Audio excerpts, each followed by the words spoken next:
नमस्कार सभी को और आपका स्वागत है। इस वीडियो में मैं आपको दिखाऊंगा कि अपने REALME Buds Air 5 पर हार्ड रीसेट कैसे करें।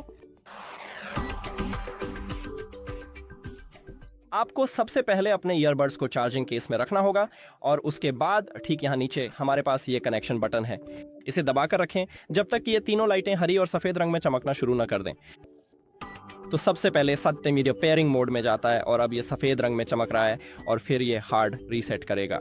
लीजिए, हो गया, हमारे पास हो गया है। अब आप अपनी उंगली हटा सकते हैं। सबसे पहले हमें इसे हटाना चाहिए, तो जानकारी या सेटिंग्स आइकन पर क्लिक करें। इस डिवाइस को भूल जाएं। अगर आपके पास एंड्रॉइड है, नया डिवाइस पेयर करने के लिए क्लिक करें। ईयरबड्स अपने आप पेयरिंग मोड में आ जाएंगे। डिवाइस लिस्ट में उस पर क्लिक करें।